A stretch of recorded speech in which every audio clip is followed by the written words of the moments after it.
Anies Baswedan, Sohibul Iman. Ini adalah dua sosok yang diusung oleh PKS tentunya untuk menjadi calon gubernur dan juga calon wakil gubernur Jakarta. Tapi tentunya PKS tidak bisa sendirian untuk melangkah dan juga mengantarkan pasangan ini. Masih butuh suara, masih butuh dukungan partai-partai lain. Tapi ketika kemudian PKS ini memutuskan untuk memasangkan Sohibul Iman sebagai pendamping Anies, akankah partai-partai lain memberikan dukungan? Atau jangan-jangan seperti judul yang kami pilih malam hari ini, partai lain balik kanan. Nah, ini kita akan bahas bersama dengan para narasumber selaku pengamat politik. Sudah hadir di samping saya Mas Khairul Umam. Assalamualaikum warahmatullahi wabarakatuh. Selamat malam Mas Umam.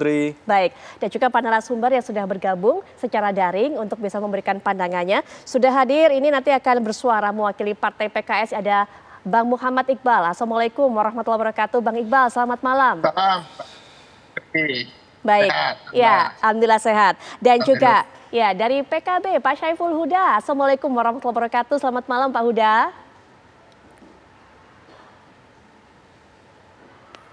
Ya baik, kami coba menghubungi Pak Huda kembali. Dan berikutnya juga nanti akan memberikan pandangannya juga selaku pengamat politik Prof. Burhanuddin Muhtadi. Assalamualaikum warahmatullahi wabarakatuh. Selamat malam Prof. Waalaikumsalam. Putri, apa kabar?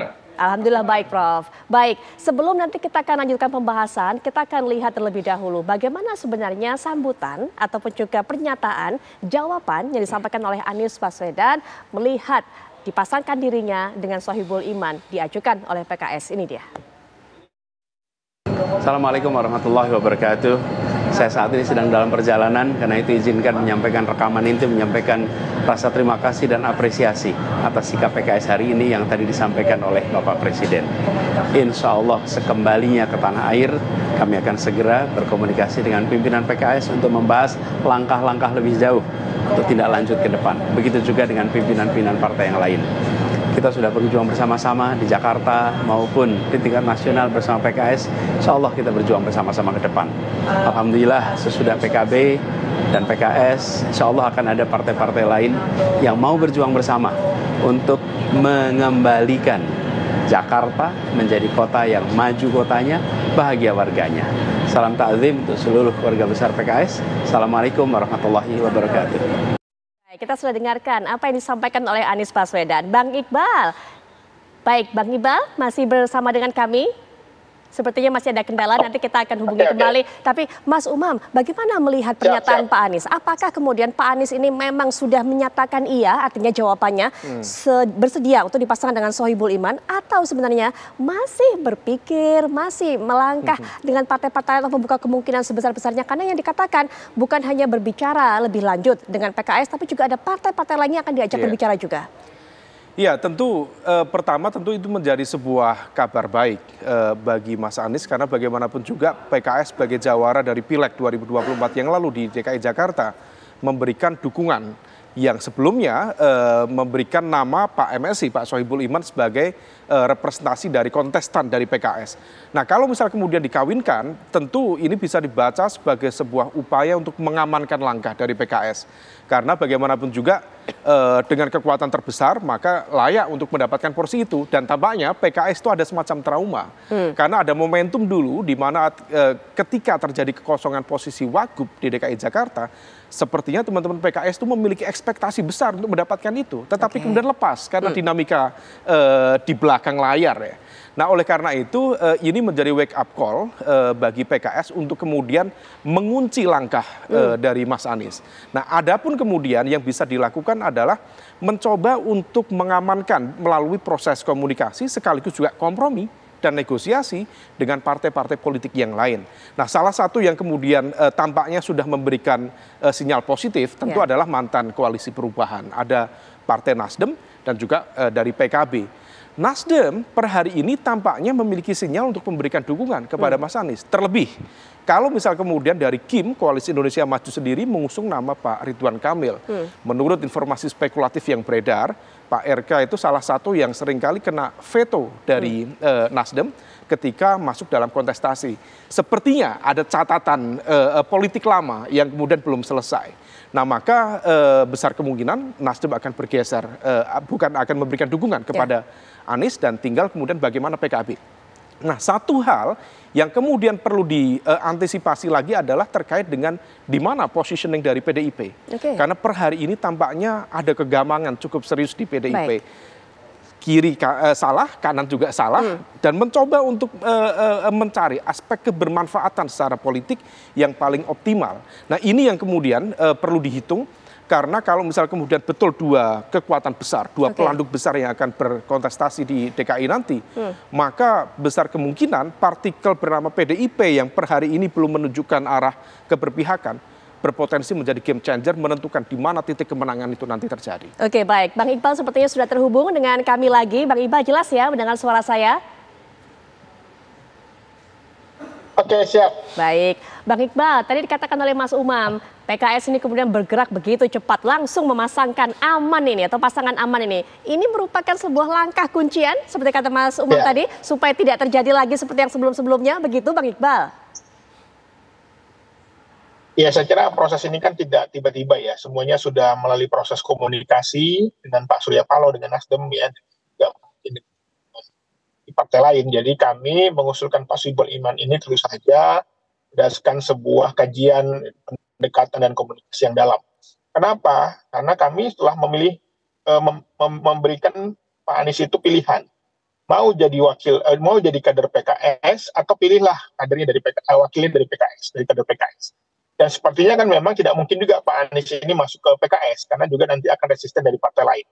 Maka pilihan yang kedua opsinya adalah bahwa Mas Anies akan mengambilnya wakilnya dari kader PKS. Dan kader PKS ini bukan orang sembarangan, mantan presiden partai, mantan seniornya Pak Anies di Paramadina juga pernah sama-sama jadi rektor. Dan ini adalah menurut saya sebuah pintu jalan yang tepat untuk bagaimana PKS kali ini bisa berlayar di Jakarta. Karena PKS pada periode ini sebagai pemenang pemilu, ketua DPRD-nya dari PKS, dan tentu saja ini adalah momentum bagi PKS untuk bisa memajukan kader. Baik.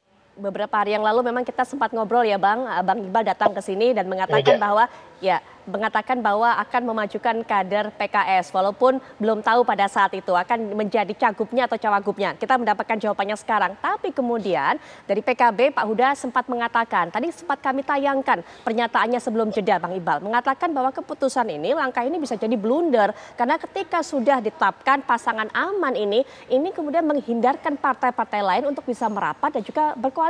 Begitu Bang Iqbal? Ya, saya kira wajar saja ya, semuanya tergantung dari Mas Anies, apakah beliau akan menerima dengan begitu saja usulan dari PKS.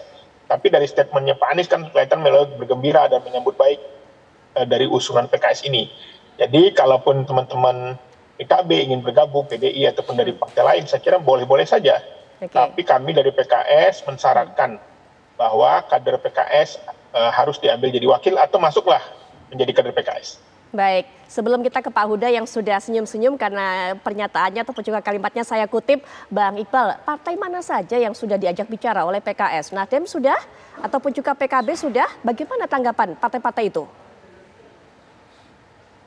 Ya, saya kira yang sudah clear dengan teman-teman Nasdem ya, Presiden PKS setelah mendapat keputusan dari pimpinan tingkat pusat, berkunjung langsung ke kantor Nasdem, bertemu langsung dengan Bang Surya Paloh, dan beliau setuju dengan nama Pak Sohibul Iman. Karena Pak Sohibul Iman ini juga bukan orang baru bagi Pak Surya Paloh ya, bagi Nasdem, pernah menjadi presiden PKS dan beliau juga memiliki hubungan emosional yang baik. Jadi menurut saya memang sama ini mungkin dari tingkat pusat masih PKS dan Nasdem.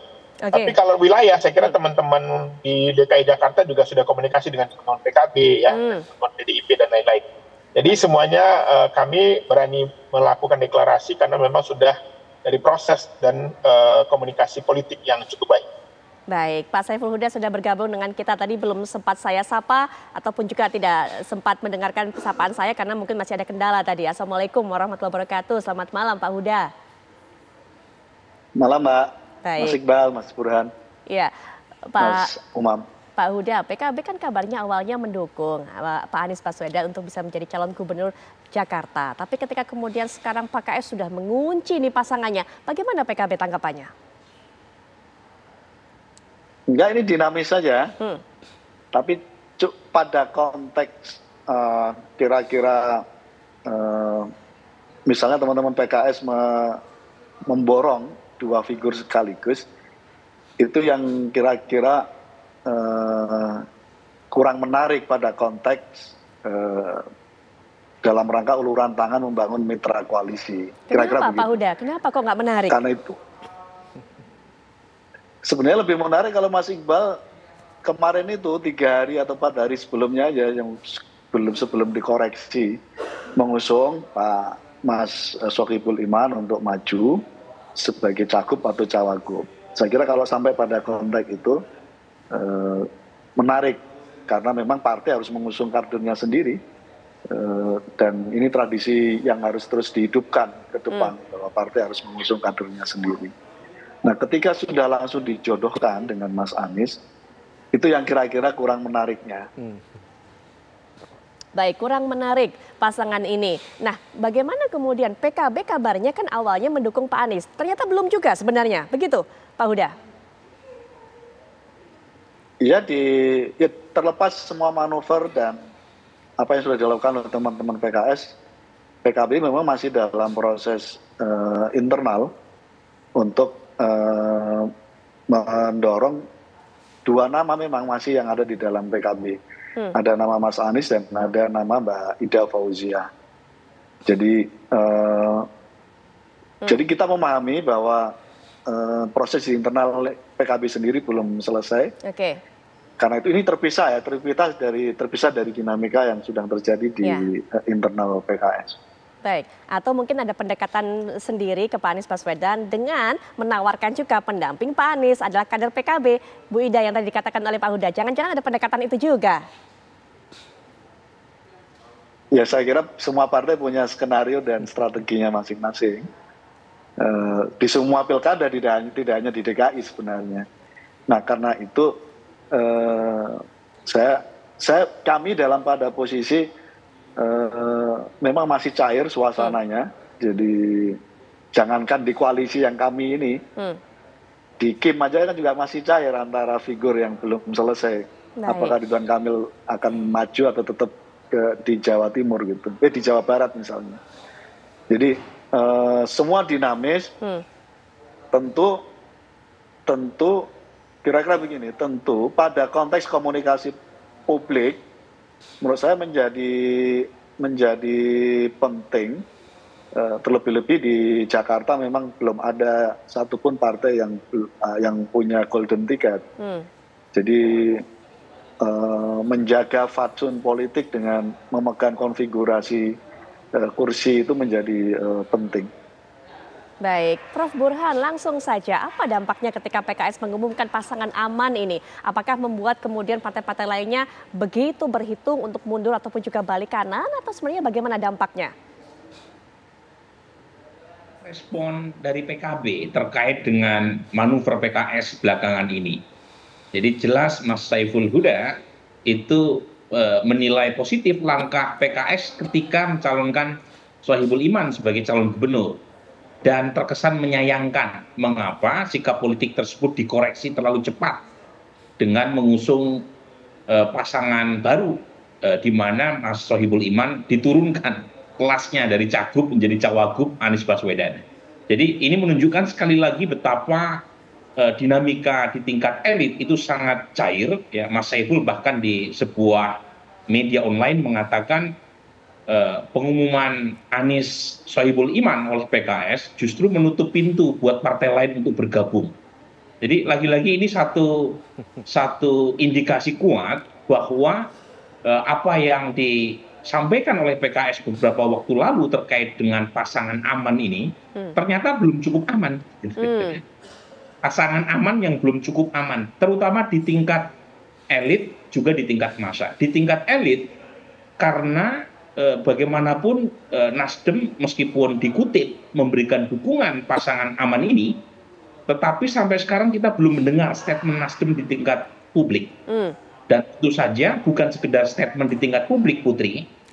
Dukungan Surya Paloh terhadap paket aman ini itu harus diwujudkan dalam tanda tangan Ketua Umum dan Sekjen di KPUD dalam konteks pendaftaran. Dan itu masih panjang. Jadi makanya saya mengatakan pasangan aman belum cukup aman, karena bisa saja berubah karena proses politik di tingkat elit itu masih sangat dinamis, termasuk kemungkinan-kemungkinan lain seperti yang diutarakan oleh elit PD Perjuangan, yaitu munculnya Anies Sohibul Iman membuka skenario PD Perjuangan untuk menggandeng PKB.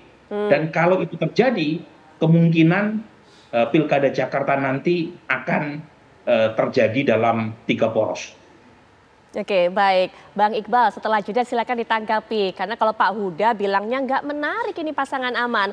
Kalau Prof. Burhanuddin juga mengatakan ini pasangan aman yang nggak aman. Nanti Mas Umam juga bisa berikan tanggapan setelah jeda. Kami akan kembali melanjutkan perbincangan sesaat lagi. Kita kembali langsung lanjutkan perbincangan. Bang Iqbal, kalau tadi katanya Pak Huda nggak menarik pilihan ataupun juga pasangan aman ini. Lebih menarik kalau Pak Sohibul Iman ini jadi cagupnya. Seperti yang sempat beberapa waktu lalu ini kemudian disuarakan oleh PKS. Tapi kemudian kenapa berganti begitu cepat? Nah tadi juga Prof. Burhan mengatakan ini adalah pasangan aman yang sebenarnya nggak aman juga. Karena dengan mengunci ini bisa dijauhi oleh partai-partai yang punya kemungkinan, punya kans untuk berkoalisi bersama PKS. Silakan Bang Iqbal. Saya kira dari pandangan PKS tentu saja analisa media kami justru 94% hadirnya Pak Sohibul Iman jadi cawagup itu justru sangat positif trennya berbanding Pak Sohibul Iman jadi cagupnya. Ini ada 2 analisisnya. Kemudian 2 adalah semangat kader kami double, triple bahkan ya. Kader-kader PKS di semua lini, DPR, DPC, DPD itu luar biasa semangatnya karena sudah lama kadernya tidak maju sebagai berkontestasi di Jakarta.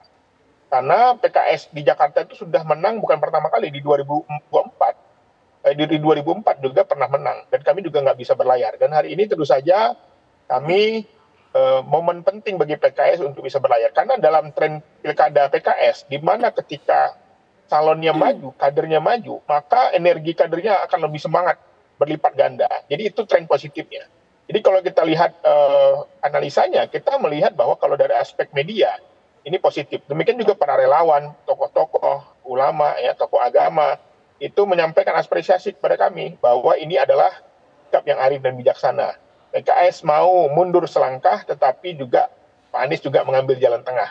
Artinya sama-sama happy. Jadi kehadiran pasangan ini saya kira keberkahan bagi warga DKI Jakarta, karena Pak Sohibul Iman ini bukan lagi orang yang baru hadir di Jakarta. Beliau ini pernah menjadi anggota DPR RI dari Dapil Jakarta II yang meliputi Jakarta Selatan, Pusat, dan Luar Negeri.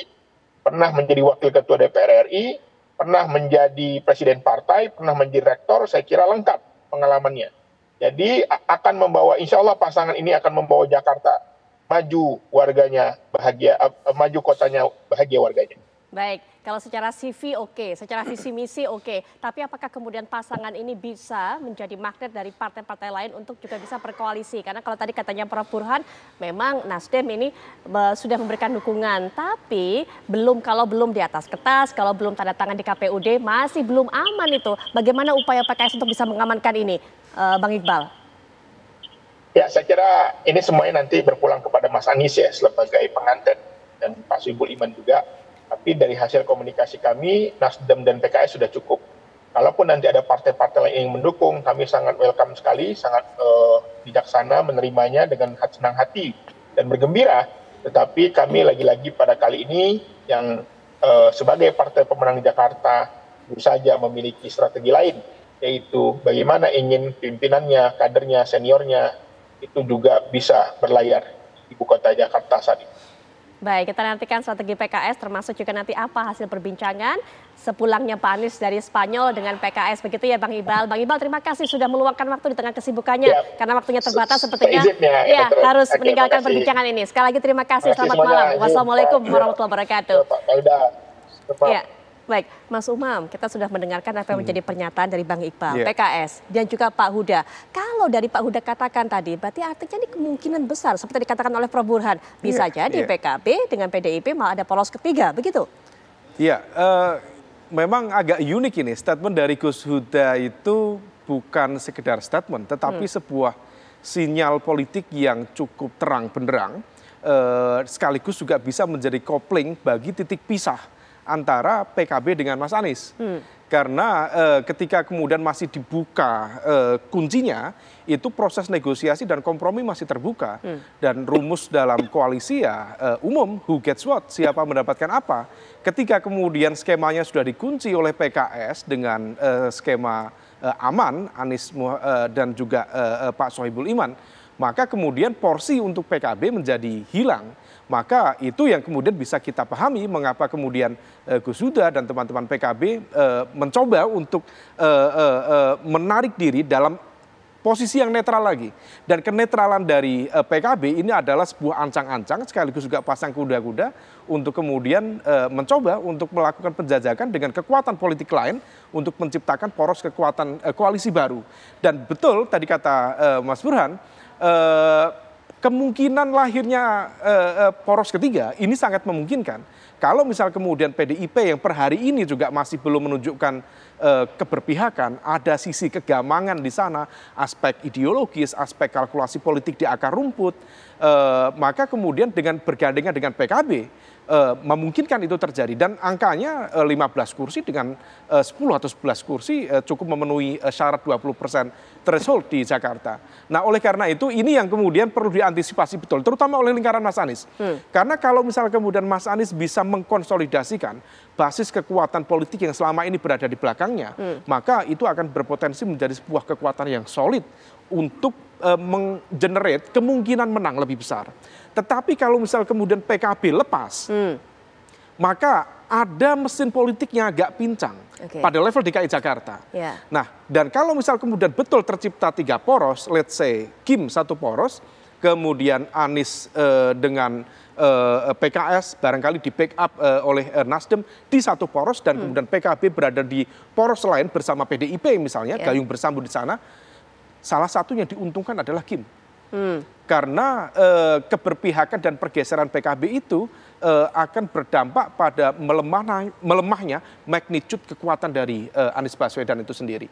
Meskipun ya tentu masing-masing memiliki captive market yang berbeda, memiliki basis pemilih loyal yang berbeda, tetapi inilah dinamika. Dan rumus dasar dalam koalisi sekali lagi ketika distribusi politik dan juga kesejahteraan tidak merata, maka disitulah kemudian akan muncul faksionalisme dan perpecahan di dalam konteks kebersamaan berkoalisi. Nah, tampaknya yang disampaikan oleh Mas Huda adalah indikasi mengarah ke sana. Baik, pernyataan dari Pak Huda ini ternyata diartikan oleh para pengamat politik kita, 2 pengamat politik yang menjadi narsum pada malam hari ini begitu terang benderang begitu Pak Huda. Apakah memang seperti itu Pak Huda? Ini potensinya begitu besar untuk bisa menjadi poros ketiga. Nanti ya Pak Huda silakan dijelaskan, tapi setelah jeda berikut ini kami sudah kembali.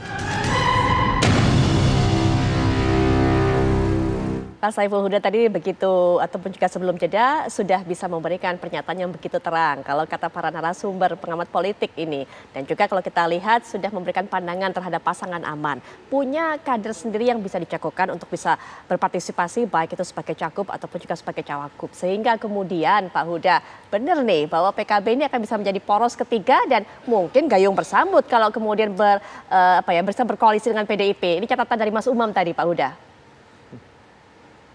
Ya saya kira semua serba mungkin ya. Tapi yang pasti sekali lagi menyangkut soal manuver PKS itu kira-kira begini, kira-kira bahwa di saat partai yang tidak punya golden ticket semestinya tidak menggunakan cara memborong begitu, kira-kira begitu. Nah pada konteks itu kira-kira sekali lagi saya mendukung opsi PKS untuk yang awal. Pak Huda mohon maaf, suaranya terputus. Tetap mendukung Mas Sohibul Iman pada posisi seolah-olah teman-teman PKS sudah mendapatkan golden ticket. Itu aja sih. Baik, Pak Huda, ini kan dalam videonya di media sosial Pak Anies mengatakan ketika kembali ke tanah air akan langsung mengajak berbicara partai-partai, bukan hanya PKS, tapi tadi juga PKB disebut. Bahkan tadi Pak Anies di videonya di media sosial juga mengatakan begitu yakin PKB akan memberikan dukungan kepadanya. Bagaimana tanggapan dari PKB? Akankah membuka pintu untuk diajak bicara diskusi dengan Pak Anies? Ya, kita tidak tahu. Mas Anies akan mendiskusikan materi soal apa, isu soal apa. Kita tunggu aja. Mas Anies datang ke tanah air dan nanti kita bisa berdiskusi. Baik, terakhir juga mungkin Pak Huda, kalau saat ini sedang dalam diskusi internal, begitu kan, masih ada beberapa calon termasuk Ibu Ida Fauziah. Langkah berikutnya apa yang juga mungkin bisa dilakukan secara simultan oleh PKB di fase-fase ini, Pak Huda? Kami dalam posisi secepatnya akan menuntaskan proses internal ini di antara dua sosok ini, antara Mas Anies atau Mbak Ida Fauziah. Nah, pasca itu saya kira kita akan secepatnya keluarkan rekomendasi dan memastikan untuk bisa membangun poros koalisi. Baik, Pak Huda terima kasih sudah meluangkan waktunya untuk memberikan pandangan ini, informasi bagaimana langkah PKB dalam perbincangan ini. Karena terbatasnya waktu, silakan Pak Huda untuk bisa meninggalkan ruang perbincangan. Sekali lagi terima kasih untuk waktunya. Terima kasih, sorry ya. Assalamualaikum warahmatullahi wabarakatuh. Terima kasih Mas Umam. Ya, terima kasih Mas. Prof Burhan, langsung saja Prof Burhan, silakan catatan-catatan dari Prof Burhan ketika mendengarkan apa yang disampaikan oleh Bang Iqbal. Begitu yakinnya PKS dengan pasangan aman ini, kemudian juga ternyata di dalam internal ataupun juga dalam fase diskusi internal dari PKB sendiri masih ada nama Mas Anies Baswedan ini masih terus dipertimbangkan. Prof Burhan. Sebenarnya PKS sedang meneladani langkah PKB ketika mengusung Muhaimin Iskandar sebagai cawapres Anies dengan menjalin konsensus atau kerjasama dengan Nasdem. Jadi jangan lupa pada waktu 2024 pasangan Anies dan Muhaimin Iskandar itu yang memutuskan adalah Surya Paloh dan Muhaimin Iskandar dalam sebuah pertemuan makan malam. Anies pun diberitahu setelah kesepakatan itu diambil oleh kedua partai. Mengapa? Karena gabungan Nasdem dengan PKB cukup untuk mengantarkan Anies dan Muhaimin sebagai pasangan capres-cawapres. PKS saat itu terkesan di fait accompli oleh PKB dan Nasdem. Karena kalau misalnya PKS tidak menyetujui pasangan Anies dan Muhaimin Iskandar, PKS tidak punya pilihan lain. Ya, pilihan yang tersedia adalah mengusung Anies dan Muhaimin yang notabene bukan kader PKS secara langsung. Jadi poin saya, kalau kemudian PKB ada keberatan dengan langkah PKS sekarang, sebenarnya PKS itu sedang meniru PKB di jelang 2024. Dan alasan PKB saat itu kan memperbesar captive Anies, supaya Anies tidak hanya didukung oleh kalangan Islam modernis, sesuatu yang menurut data exit poll itu ternyata tidak terkonfirmasi, karena basis tradisional Islam yang merupakan pangsa pasar tradisional PKB itu sebagian besar memilih Prabowo Gibran, bukan Anies Muhaimin, meskipun Muhaimin sebagai cawapresnya Anies. Nah sekarang PKS sepertinya tidak mau di fait accompli terus, ganti menyerang balik dengan tanda kutip ya, mencuri panggung, stealing the show. Dan menurut saya pada titik tertentu berhasil. Karena Putri Viola dan TV One berhari-hari memutar drama PKS ini kan, itu menunjukkan bahwa meskipun pasangan aman ini belum cukup aman untuk diantarkan sebagai pasangan pilkada Jakarta nanti, karena masih menunggu janur kuning melengkung, ya, tetapi secara umum PKS sudah berhasil membetot perhatian publik, ya, dengan menawarkan pasangan ini meskipun belum tentu disetujui oleh PKB atau PD Perjuangan. Tapi setidaknya nama Sohibul Iman belakangan sudah dibicarakan di warung-warung kopi, di kafe-kafe, di TV One, di acara talk show, dan tentu saja punya efek elektoral terhadap PKS maupun Sohibul Iman itu sendiri. Artinya Prof Burhan, kalau kita bisa lihat bahwa pemilih Anies dengan pemilih PKS ini beririsan, ketika kemudian mereka ini menjadi satu pasangan, ada kekhawatiran awalnya dari beberapa pihak yang mengatakan ini kemudian para pemilihnya tidak memperluas basis pemilih begitu. Artinya mengenai hal itu tidak perlu dikhawatirkan, karena Mas Anies berpasangan dengan Pak Sohibul Iman ini masih begitu kuat posisinya untuk Jakarta. Prof Burhan. Ya, menurut saya kekhawatiran itu sangat valid ya. Jadi memang dari sisi elektoral, jadi tantangan pasangan aman ini itu di tingkat elit maupun di tingkat massa. Makanya saya menyimpulkan pasangan Anies dan Sohibul Iman yang disingkat aman ini pasangan aman yang tidak aman. Karena di tingkat elit belum cukup nyaman mendapatkan dukungan di luar PKS ya. Yang kedua di tingkat massa. Di tingkat massa ini pasangan ini menurut saya jeruk makan jeruk.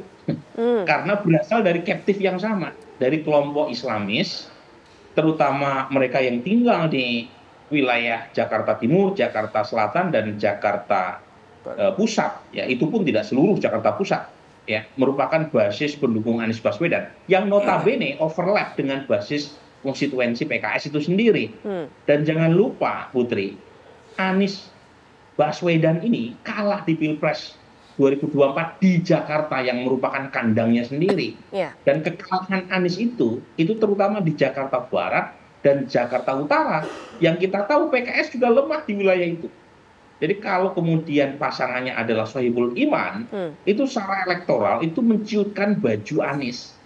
Meskipun lagi-lagi ya untuk kepentingan PKS tentu akan meningkatkan giroh dari kadernya, kemudian tidak sulit ya untuk merawat dan sekaligus memperbesar animo konstituen PKS karena Anies adalah calon gubernur yang banyak didukung oleh basis konstituen PKS.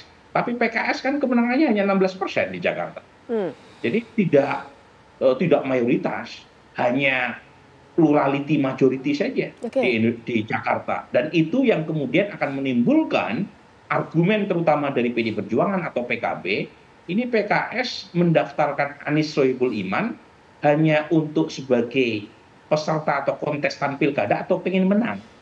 Dan kalau misalnya argumennya pengen menang, mungkin PD Perjuangan akan lebih valid untuk mengatakan perbesar captive-nya dengan cara menggandeng PD Perjuangan sebagai cawagupnya. Jadi ini ruang dinamika di tingkat elit yang saya kira tidak mudah untuk dituntaskan di kalangan partai-partai pendukung Anies.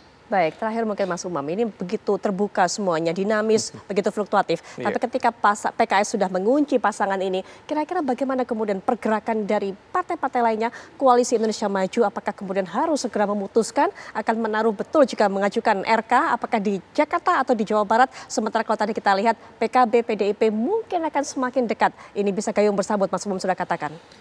Ya, saya pikir langkah dari PKS ini kemudian sudah menunjukkan kartu politiknya. Artinya tentu ini menjadi guidance bagi semua kekuatan politik untuk berhitung secara cermat mana yang potensi kemenangannya lebih besar. Kalau misal kemudian Anies Baswedan bisa mengkonsolidasikan basis kekuatan politiknya dengan baik, termasuk misal memastikan PKB tidak lepas, kemudian mencoba untuk meyakinkan hadirnya Anies merah dengan dukungan dari PDIP, maka itu harus diantisipasi betul oleh Koalisi Indonesia Maju. Karena sekali lagi ya, mungkin memang betul nanti ibu kota akan bergeser ke IKN Nusantara, tetapi center of gravity dari Indonesia secara politik, secara ekonomi itu tetap Jakarta. Dan kalau misal kemudian Anies Baswedan memiliki potensi kemenangan yang lebih besar, itu menjadi sebuah bagian dari political threat bagi kepemimpinan nasional yang akan datang, dalam konteks akan menjadi bayang-bayang kekuatan politik yang siap menjadi kontestan yang cukup kompetitif di pemilu 2029 yang akan datang. Nah, oleh karena itu tentunya kalau misalnya kemudian Anies bisa mengkonsolidasikan kekuatannya, ini menjadi early warning system sebenarnya bagi Koalisi Indonesia Maju untuk segera merapatkan barisan. Apakah kemudian Kim akan solid ataukah terfaksionalisasi? Nah, ini yang kemudian akan menentukan. Nah, yang kalau misal kemudian kita cermati per hari ini, nama Pak RK rasa-rasanya cukup solid dalam konteks dari aspek ketokohan, elektoral, kemudian basis pemilih partai-partai yang ada di DKI Jakarta, meskipun tidak ada yang sangat dominan, tetapi kalau misal kemudian itu digarap dengan solid, dengan efektif, potensi kemenangannya juga ada. Nah, yang menjadi tantangan per hari ini adalah juga sama, belum clearnya sikap dari rumah politiknya Pak RK, yaitu Golkar, apakah akan memberikan restu kepada RK dengan dalam tanda kutip men-trade off kekuatan di Jawa Barat, yang kemudian akan dilepas begitu saja menjadi wilayah permainan kekuatan-kekuatan politik lain, ataukah mencoba peruntungan baru tapi dengan magnitude kekuatan yang sangat besar, terutama di DKI Jakarta. Kita lihat perkembangannya. Tetapi kalau misal kemudian sekali lagi yang perkembangan cukup menarik tadi adalah ketika sikap dari PKB terlihat sangat cair, dan cairnya PKB adalah sebuah sinyal politik yang seringkali clear, itu akan memudahkan PKB untuk menjelajah kemana-mana. Dan ini tampaknya akan menjadi sebuah angin segar bagi PDIP yang tidak lagi akan merasa gamang, tapi ada teman yang siap untuk membangun narasi dan juga potensi kekuatan politik ke depan. Dan kalau 3 kekuatan pasangan calon di DKI Jakarta, besar kemungkinan akan 2 kali pemilihan. Putaran, Nah, kalau misal 2 putaran, maka elemen ketiga inilah yang kemudian berpotensi menjadi game changer dalam konteks keberpihakannya dia di fase akhir akan menentukan siapa yang akan menjadi pemenang di Pilkada DKI nanti. Baik, kita masih tunggu tentunya. Makasih Mas Umam sudah memberikan analisa. Prof. Burhan juga terima kasih sudah memberikan pandangan tentunya mengenai hal ini. Kita akan lanjutkan lagi mengenai data, fakta, juga bagaimana perolehan suara dari partai-partai ini yang ada di Jakarta dari hasil Pileg kemarin. Nanti rekan kami Ken Ane akan mengabarkan untuk Anda. Sesaat lagi pastikan Anda di Apa Kabar Indonesia Malam.